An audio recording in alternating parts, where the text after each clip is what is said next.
आज हम सब के लिए, भारतीय जनता पार्टी के लिए और राष्ट्रीय जनतांत्रिक गठबंधन एनडीए के लिए एक बहुत ऐतिहासिक और अभूतपूर्व दिन है, जब केरल नगर निगम के चुनावों में केरल की राजधानी तिरुवनंतपुरम में भारतीय जनता पार्टी और एनडीए ने बहुमत प्राप्त कर लिया है। यह निश्चित रूप से केरल की राजनीति के लिए एक युगांतकारी परिवर्तन है और भारत की राजनीति के लिए एक बहुत दूरदर्शी संकेत है। केरल में सिर्फ इतना ही नहीं है, एर्नाकुलम जिले में मुनम्मम क्षेत्र में जो ईसाई बाहुल्य है, वहां भी भारतीय जनता पार्टी ने शानदार जीत हासिल की है। त्रिचूर जिले के कन्नन पुलंगम में भारतीय जनता पार्टी की, उस मुस्लिम बाहुल्य क्षेत्र में भारतीय जनता पार्टी की प्रत्याशी मुमताज ने कांग्रेस के प्रत्याशी को हराया है। पलक्कड़ नगर परिषद में हमने विजय हासिल की है और अपनी स्थिति को बरकरार रहते हुए और मजबूत किया है। अतः यह दिखाई पड़ रहा है कि प्रधानमंत्री श्री नरेंद्र मोदी जी के नेतृत्व में जिस कुशलता, दक्षता और निष्ठा के साथ भाजपा और एनडीए आगे बढ़ रही है, उसका भौगोलिक विस्तार अब नई ऊंचाइयों को छू रहा है। I can say that in today's municipal corporation election results in Kerala are epoch-making and having a very far-reaching implication. They are epoch-making for Kerala politics and a far-reaching historical indication for the national politics. I can say that in God's own country, Kerala is called God's own country. So God's grace has been bestowed or have started pouring on Bharatiya Janata party and NDA. पर इसी के साथ मैं ये भी पूछना चाहता हूं कि ये केरल में जो फ्रेंडली फाइट होती थी कांग्रेस और लेफ्ट के बीच में, कि दिल्ली में मोहब्बत और त्रिवेंद्रम में लड़ाई, अरे मार डाला दुहाई दुहाई। Now the people have become wise enough to understand that they are not going to be hoodwinked by your politics in which you are joining hands in Delhi and giving a so-called friendly fight at Tiruvananthapuram. और दूसरा मैं यह भी पूछना चाहता हूं, वहां के तमाम क्षेत्र जहां पर भारतीय जनता पार्टी नहीं जीती है अथवा हमारी कोई प्रभावी उपस्थिति नहीं है, जहां एलडीएफ और यूडीएफ के बीच में लड़ाई हुई है, वहां मैं कांग्रेस पार्टी से पूछना चाहता हूं, आपका वोट किसने चोरी किया है? वहां तो कम्युनिस्ट और कांग्रेस के बीच में ही है ना। तो मैं पूछना चाहता हूं कि आपका वोट किसने चोरी किया है, और कम्युनिस्ट पार्टी से पूछना चाहता हूं आपका वोट किसने चोरी किया है। अतः यह भी ये संकेत दे रहा है, इस केरल के नगर निगम चुनावों का यह भी एक अर्थ है कि किस प्रकार से जो भ्रम फैलाया जाता था वो भी साफ है, और यह दो मुही राजनीति को देश के किसी भी प्रदेश की जनता स्वीकार नहीं करती। तीसरी एक दुखद घटना जो कोलकाता में हुई, जहां पर भारत के लिए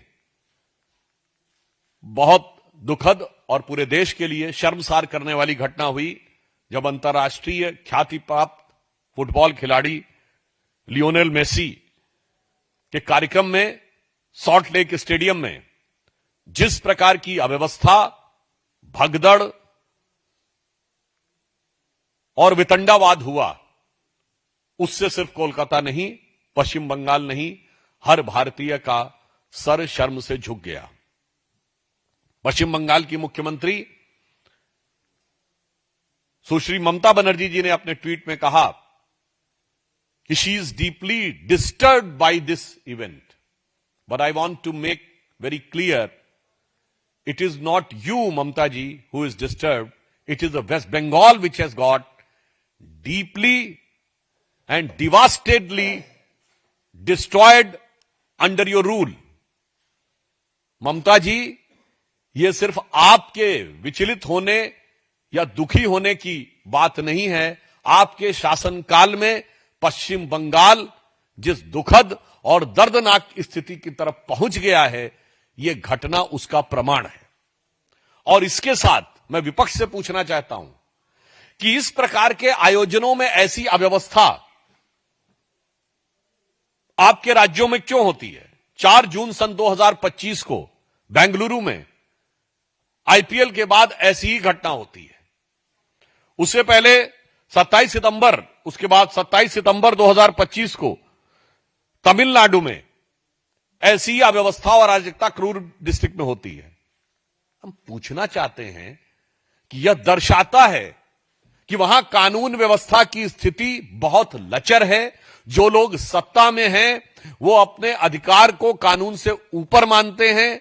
वो किसी कानून और किसी व्यवस्था, मर्यादा या किसी भी रूल को मानने को तैयार नहीं होते हैं और हर कार्यक्रम को अपनी व्यक्तिगत अहम्मन्यता और व्यक्तिगत ईगो सेटिस्फैक्शन का मुद्दा बनाते हैं। अन्यथा इस ढंग की तीनों घटनाएं वहीं पर क्यों होती हैं? ये पूरे इंडी गठबंधन की सरकारों और कार्यकर्ताओं के द्वारा सरकार को, व्यवस्था को ठेंगा दिखाने की मानसिकता से भी ग्रसित होने का प्रमाण है। और इसके लिए, और जो लोग भी उसमें घायल हुए हैं उनके लिए हम सब बहुत संवेदना व्यक्त करते हैं। मगर यह पूरे इंडी गठबंधन के राज्यों का एक चरित्र दिखाई पड़ता है। इसके अतिरिक्त एक बहुत गंभीर और बहुत गहन विषय है, तमिलनाडु की सरकार के द्वारा जो कुछ किया जा रहा है। थिरुपरानकुंद्रम मंदिर में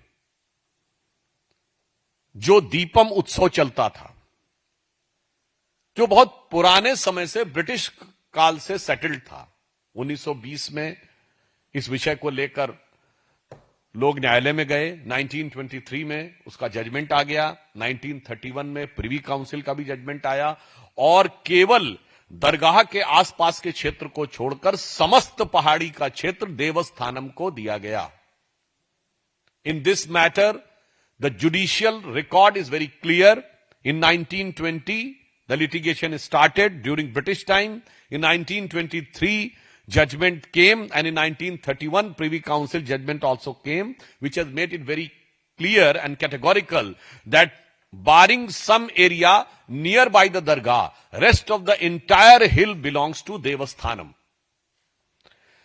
और इसके बाद another case regarding a pillar was filed in 1994, and in that case also a judgment came in 1996 in favor of the same process to be continued. Then the thing was continuing till 2014. यह व्यवस्था 2014 से चल रही थी। फिर यह stand लिया गया कि हाई कोर्ट ने कुछ टेक्निकल रीजंस के आधार के ऊपर उस विषय को रोका। अब जब हाई कोर्ट ने परमिशन दे दी है दोबारा, उसके बाद तमिलनाडु सरकार का जो रवैया है, यह भारत के लोकतांत्रिक और पंथ निरपेक्ष चरित्र के ऊपर गहरा आघात है। The type of deplorable approach which the Tamil Nadu government has taken is an stigma not only on the democratic character but also on the secular character of this country. When High Court has made it very clear that just 10 persons will go and they will lit the lamps near the pillars. But the government council and High Court has argued that first it has to be established whether that pillar was existing or not. It is having any reverence value or not. अर्थात कि वो जो स्तंभ है दीपथून, वो था भी या नहीं, वो श्रद्धा का केंद्र था या नहीं, ये वही मानसिकता है जो 2007 में हलफनामा देके कहती है कि भगवान राम थे भी या नहीं। और न्यायालय का निर्णय आने के बाद उसे पालन न करना, मैं पूछना चाहता हूं संविधान खतरे में है कि नहीं।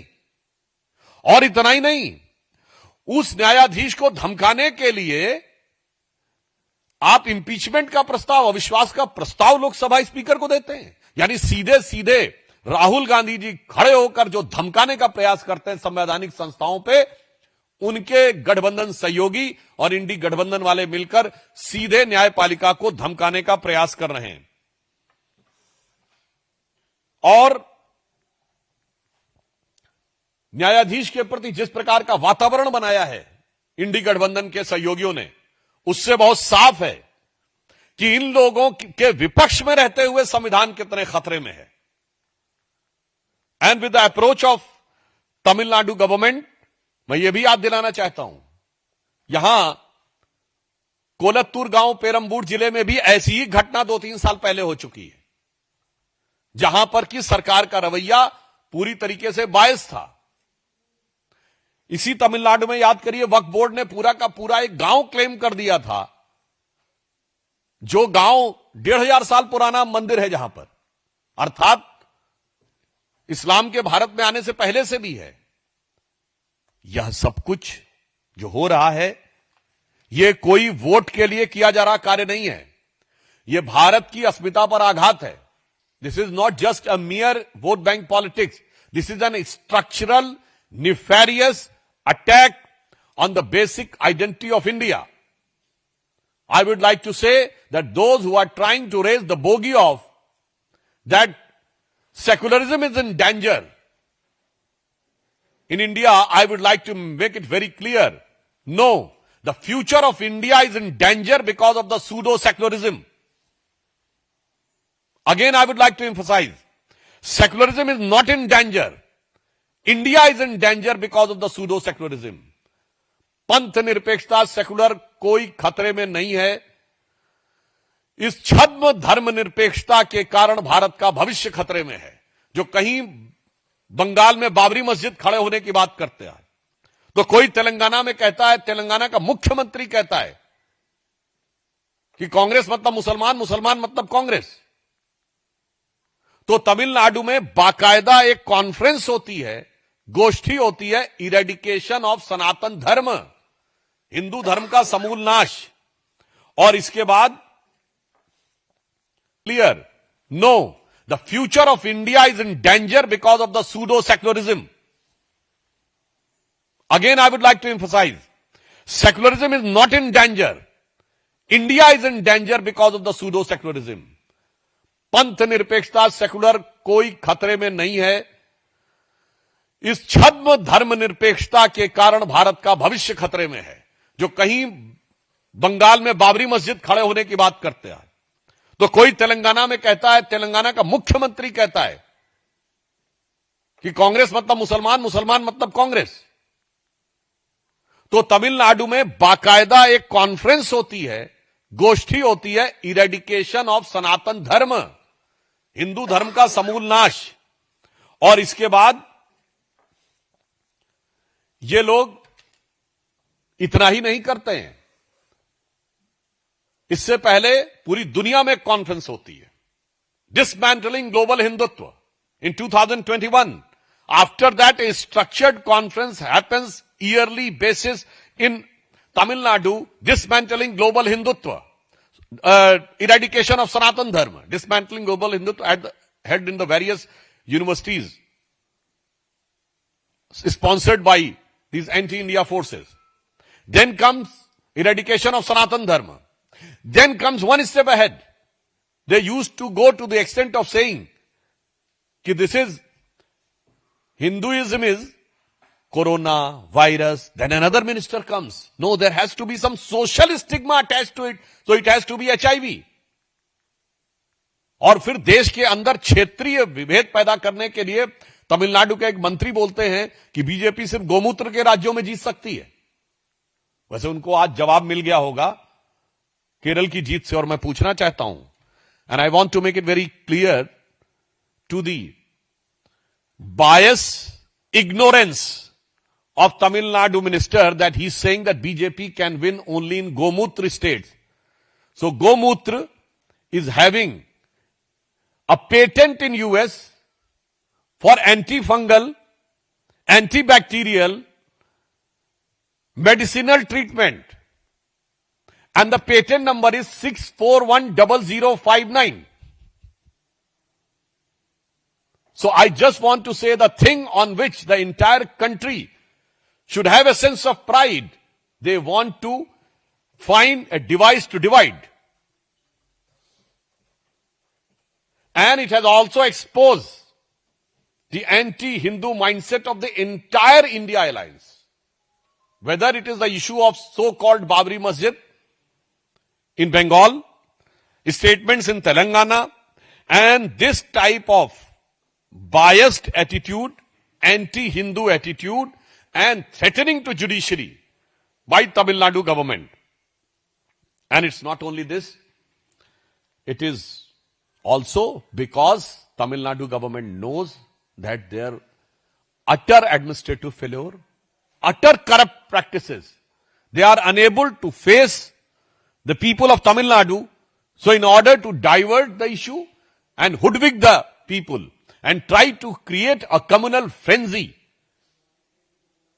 among the minority votes, they are trying to do this, but people of Tamil Nadu are wise enough, and we want to make it very clear. आप हिंदू धर्म के दीप को दफन करने की जो कोशिश कर रहे हैं, भारतीय जनता पार्टी उसे नहीं होने देगी. We will not allow the deep lamp to be buried. And not only Tamil Nadu, the entire country is witnessing this very cautiously and keeping an strict vigil over the situation, and they will give an appropriate reply at the appropriate moment. और अंत में as usual मैं एक विषय बताना चाहता हूं. कांग्रेस के वरिष्ठ नेता, पूर्व मंत्री रहे श्री अश्विनी कुमार जी ने आज एक बयान दिया है कि Congress should look inward, reclaim oppositions credibility, somewhere it's messaging has gone wrong. अर्थात कांग्रेस को आत्मनिरीक्षण करना चाहिए, विपक्ष के रूप में अपनी विश्वसनीयता बनाने का प्रयास करना चाहिए. कहीं ना कहीं कुछ ना कुछ गलत हो रहा है. तो जो अनर्गल निराधार आरोप विपक्ष लगाने का प्रयास करता है और कांग्रेस पार्टी लगाने का प्रयास करती है, उसे कांग्रेस को समझने का प्रयास करना चाहिए. और अगर वो नहीं समझ रहे हैं तो उनके वरिष्ठ नेता अश्विनी कुमार जी की जबानी जो निकल रहा है, उसे मैं संत कबीर जी के दोहे के रूप में कांग्रेस से कहना चाहूंगा कि कांग्रेस को समझना चाहिए कि बुरा जो देखन मैं चला, बुरा न मिलिया कोई. और कांग्रेस के लिए कह रहा हूं, जो दिल खोजूं आपना, मुझसा बुरा न कोई. मगर क्या बताएं, जो अहंकार में, अहंमन्यता में इतना डूबा हुआ हो कि इसके लिए एक संस्कृत में सुभाषित है कि कलह सर्षप मात्राणि पर छिद्राणि पश्यन्ति, आत्मनो विल्व मात्राणि पश्यन्नपि न पश्यति. यानी जो लोग इस प्रवृत्ति के होते हैं, वो दूसरों में तिल जैसी छोटी छोटी चीजें ढूंढने का प्रयास करते हैं और अपने बेल जैसे बड़े बड़े अवगुणों को देखते हुए भी नहीं देख पाते हैं. तो कांग्रेस को इसे समझना चाहिए. और अंत में मैं कहना चाहूंगा कि माननीय प्रधानमंत्री जी ने भी केरल की इस युगांतकारी घटना पर भारतीय जनता पार्टी, एनडीए को, केरल की इकाई को बहुत बहुत बधाई दी है. और हम सब उसके साथ हैं और हमें यह विश्वास है कि इन घटनाओं से, जो आज पश्चिम बंगाल में हुआ है, जो आज प्रधानमंत्री जी ने एक्स पर पोस्ट करते हुए लिखा है, my gratitude to the people across Kerala who voted for BJP and NDA candidates in local body polls in the state. Kerala is fed up of UDF and LDF. They see NDA as the only option that can deliver the good government and building a Viksit Keralam with opportunities for all.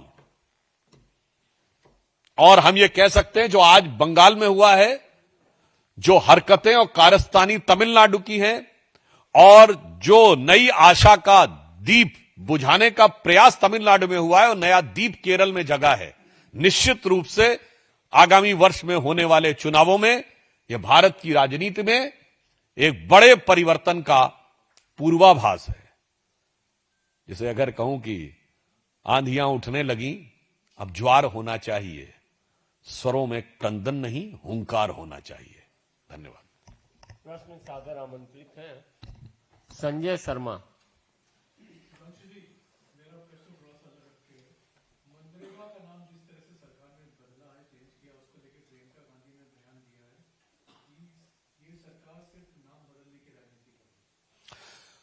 देखिए, मुझे लगता है कि जो नाम बदलने का निर्णय लिया है, यह भी ध्यान रखना चाहिए कि जिन नामों को कांग्रेस अपना एकाधिकार मानती है वो सारे देश के हैं। जहां तक काम और नाम की बात है तो कांग्रेस न किसी काम की थी न किसी नाम की थी। आपके समय में देश की विकास दर 1.5%, 1.8% और 2% रहती थी। मैं प्रियंका जी से पूछना चाहता हूं, 70 और 80 के दशक में हम लोग भी बच्चे थे, वो भी बच्ची रही होंगी, काहे कहते थे Hindu growth rate?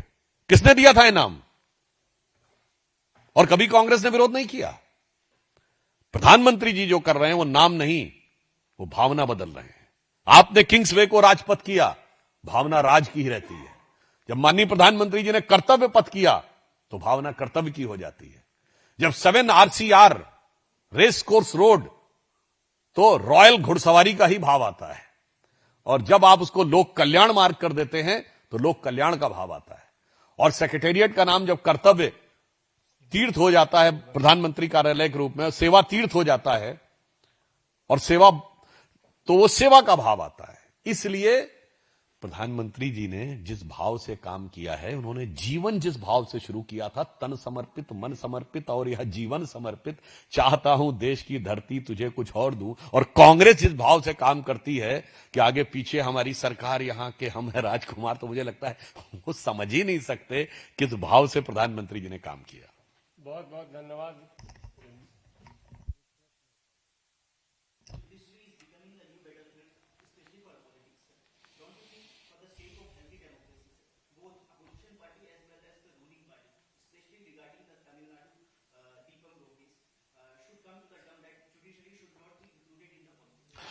It is not happened for the first time. Whenever the Congress party has got absolute power, they have tried to belittle judiciary and try to play politics. I will give just 3 examples. Who said that the committed judiciary should be there? It was Indira Gandhi. And also, she superseded 3 judges. Second thing, you know there was a judge in India's Supreme Court who was previously member of parliament from the Congress party. And he has become a candidate in Assam Lok Sabha. The election was countermanded. He was an official Congress candidate.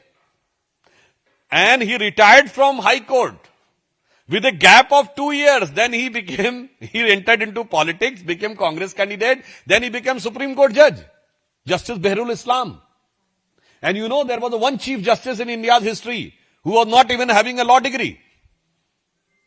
बगैर कानून पढ़े मुख्य न्यायाधीश थे, justice Kailashnath Wanchu, in 1966 or 67. So I think this is their arrogant, nefarious design to dominate the judiciary when they are in power. You also remember Shabano case in which जब ये लगा कि सुप्रीम कोर्ट ने कोई डिसीजन दिया है तो कठमुल्लाओं के लिए उस डिसीजन को रौंद दिया गया. Now when they are in opposition, they are trying to threaten the judiciary.